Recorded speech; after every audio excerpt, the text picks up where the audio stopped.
Hello everyone. Look, no backpack. So if you haven't been watching my PCT videos, I've just finished hiking the Pacific Crest Trail from Mexico to Canada. Finished that on the 8th of September. I believe today is the 13th or 14th. I've kind of lost track. But I said when I finished the trail, I was going to have a little road trip, time and money permitting. Both seem to have permitted. So here I am at one of the first stops on my road trip. Just to fill you in what's been happening between the end of the trail and here. When I got to the end of the trail, I got myself to a little place called Winthrop, which wasn't far from Hart's Pass, where you finish the hike. I spent 2 nights at a hotel there, basically doing absolutely nothing. I didn't even touch any videos whilst I was there. I had a week's worth of videos to do, and I didn't do anything. I literally just watched TV and rested. From Winthrop, I took a few buses and got myself to the city of Wenatchee. I think that's how you say it. There I got another hotel because I had to wait to get the bus or the shuttle bus from there to Seattle. The train wasn't running, so I couldn't get it. It'd been cancelled for some reason. So had a night there, again, didn't do anything. From Wenatchee, I got myself to SeaTac Airport, where I went and picked up a rental car, got myself a nice little Jeep Compass. And from there, I drove to, not far, just down the road to Tacoma, stayed in a cheap motel there for the night. And then from Tacoma, yesterday, I drove to Astoria in Oregon. And basically stayed at a motel there, had a little mooch around. It was really cool driving over the bridge, actually. Got a really cool hyperlapse driving over the truss bridge, which was pretty individual, to say the least. Quite a novelty for me. And at the moment, some of you may have recognised Haystack Rock poking up behind me in the distance. I'm at Cannon Beach in Oregon, just having a mooch round, basically. The good thing is I don't have to be anywhere, I don't have to do anything. I'm literally just making it up as I go along. So I've got myself a hotel booked in Newport tonight, which is further down the coast, another couple of hours drive, but it is literally right on the ocean front, and it's got a nice kind of patio balcony seating area at the front. So I'm really, really looking forward to that. A lot of the motels I've stayed in so far have been basic, shall we say. This one looks like it's a beautiful, beautiful location and a nice room as well. So that is the plan. I'm going to have a little wander down to Haystack Rock. I don't want to spend too long here because I have a nasty feeling that I've left the car unlocked in the car park. Getting used to driving again is challenging, shall we say, especially in America where it's on the wrong side of the road and you can turn right on red lights. What the heck is that all about? It makes no sense. And there's all sorts of other stuff that confuses me as well. So anyway, I don't know how much I'm going to film on this trip. I'd like to film something. I don't know what I'm going to do with it. I don't even know if I'm going to upload it and publish it. But if I do, hope you enjoy it.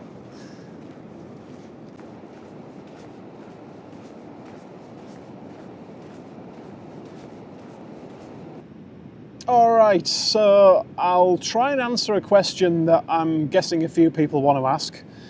How do you feel now that you've finished hiking the PCT? Empty is one answer to that. Tired is another. Proud is another. Definitely a sense of accomplishment and pride in getting the whole thing done this time. Really, really proud of myself for doing that. And in the time that I did it as well, I know it's not a super fast time, but considering that it took me 100 days to get to the halfway point and then 49 days to finish from there. I think that is a pretty good recovery, and it's a pretty good pace.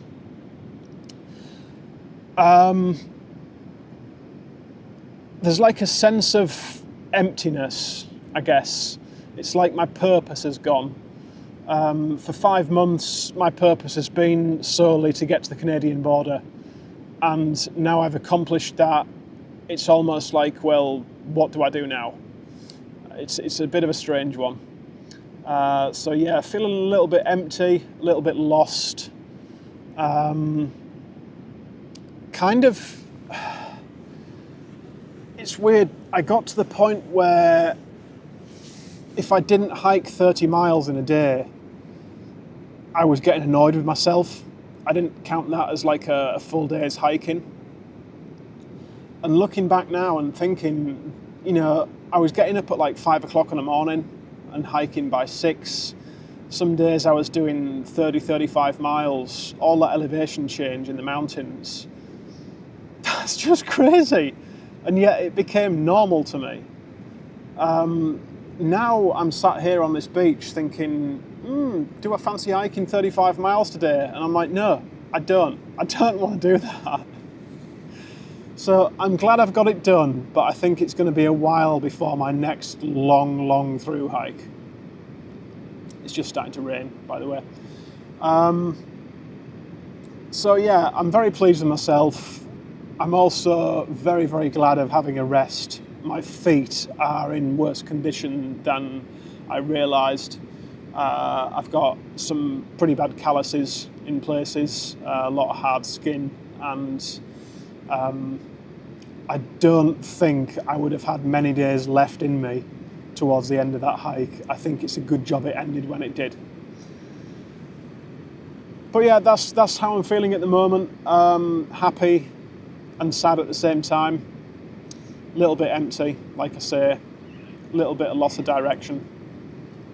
Hopefully this road trip will just chill me out and just give me time to relax and process things before I go home.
Well, I left Cannon Beach and just came a little ways down the highway, down 101, and this is called Hug Point, H-U-G. Totally different weather as well. Blue sky, beautiful. Tell you something though, the ocean and the ocean air is 100% different to what I've been used to for the last few months, and it is a really nice change. I genuinely can't wait to get to the hotel tonight and just be able to sit on the deck and watch the sun go down over the ocean. Very relaxing.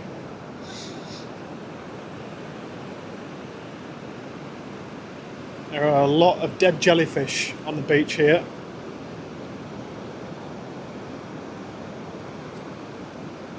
You can see why though the Oregon coast is so popular with people. It is quite rugged and it's rather beautiful as well. You've got a nice little waterfall over here.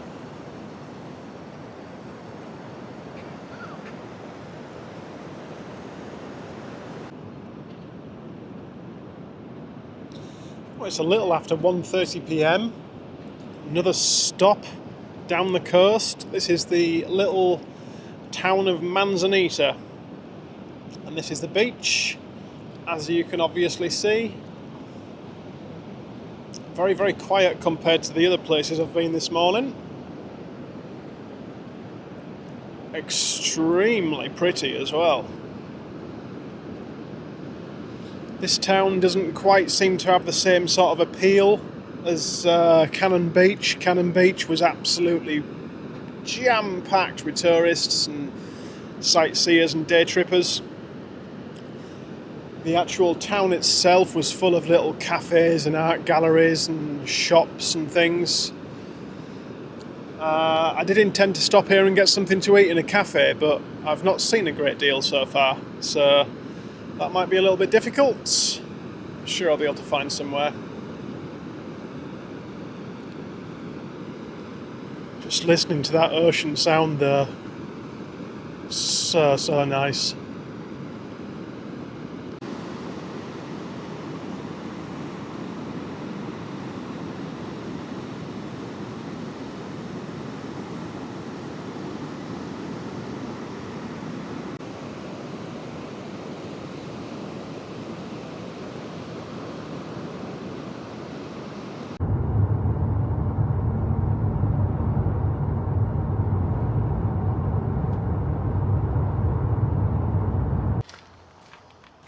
Right folks, if you've been following the PCT journey that I've been on, you'll know that I've become addicted to ice cream.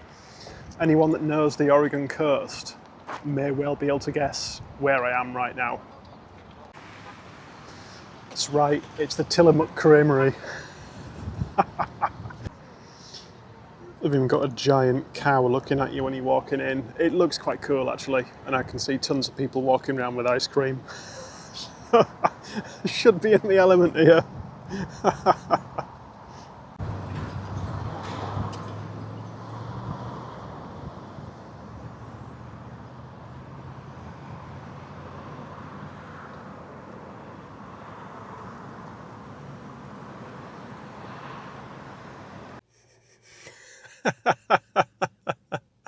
Nope. Obviously a lot of other people like ice cream as well. Now, do I love ice cream? Yes. Do I love ice cream enough to stand in a line of over 200, and I counted as well, over 200 people to get some Tillamook ice cream when I can just drive down the road and get some from the store? The answer to that question is quite obviously no. That's insane. That place is just absolutely jam-packed. I mean, I should have realised when I drove in, because there wasn't hardly a single parking space in the entire parking lot, and it's a big parking lot as well. But it was a nice little experience, and I got to see a lot of Tillamook branded merchandise. That is one money machine in there, I'll tell you right now. I actually can't believe I'd forgotten about this place. I didn't realise I was so close to it. This is the Tillamook Air Museum, and as you can see when I zoom out, it's rather a large building. I believe it used to be an airship hangar for blimps, basically. I think there's a few pictures inside of about 4 blimps stored inside it. It's absolutely colossal. Right, just in case you were in any doubt as to how big this building is, there's my Jeep. Right.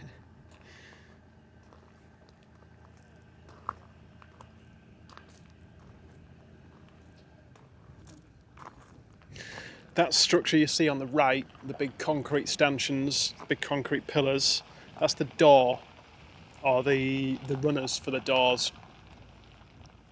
There is I believe it's a guppy or a super guppy aircraft there that you can walk up into. So that's like a big transport aircraft that's parked there, and you can see it's just dwarfed by this building. It's ridiculous. And the length of it as well, I won't even be able to get it all in the shot for you to give you any idea, but you can see just how long. It's absolutely ridiculous. There's a few pillars.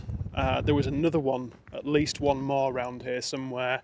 I think the pillars are kind of all that remain of it, just over that direction somewhere.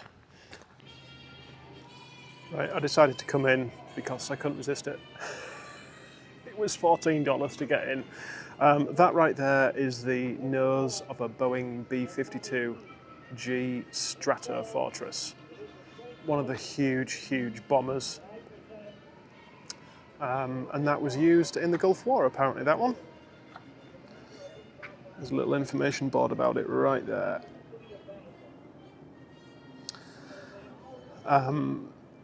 Right here we have got, I think, someone's going to correct me, but I think it's an intruder from kind of like the Vietnam War era. It's pretty cool, actually. I'm really sorry if you don't like this sort of thing. I absolutely love it. One of the main reasons I wanted to come in was to actually just show you how ridiculous this building is. It's difficult to give you a sense of scale. That right there is an F-14 Tomcat. And if you've not seen Top Gun, what you're doing, that's the plane that was used in the original Top Gun film. Or the type of plane, it's not that exact one. But yeah. And just look how big the building is over it.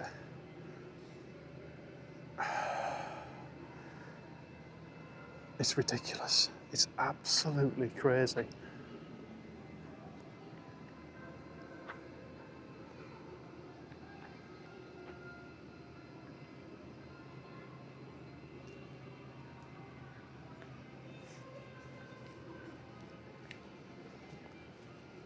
Look.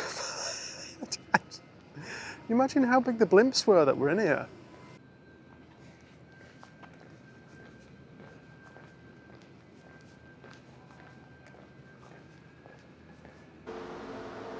Well, this is inside the mini guppy. It's a mini guppy, not a super guppy. And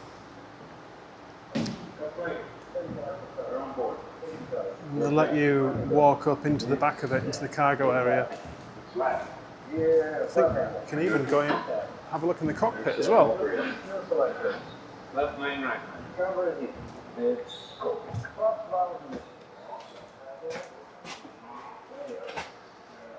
Couple of bunks to sleep, and wow, look at that. Wow, that's pretty analog.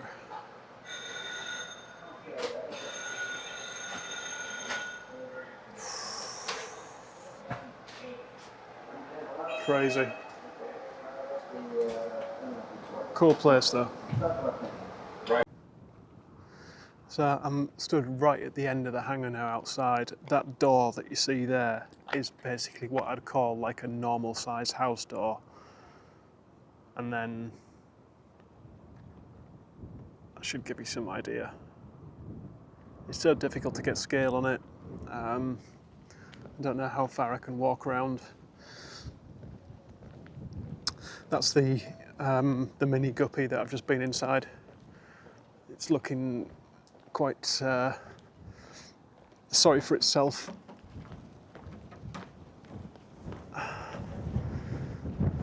Oh, what a strange nose it's got.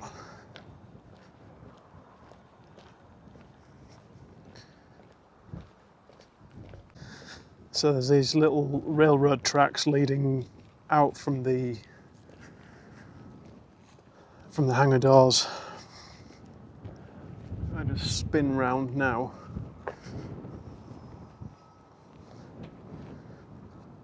Still don't know if it'll... Oh, it just does about all fit in. Just about, with the sun beaming over the top. That is pretty amazing. It's absolutely crazy. What an insane place.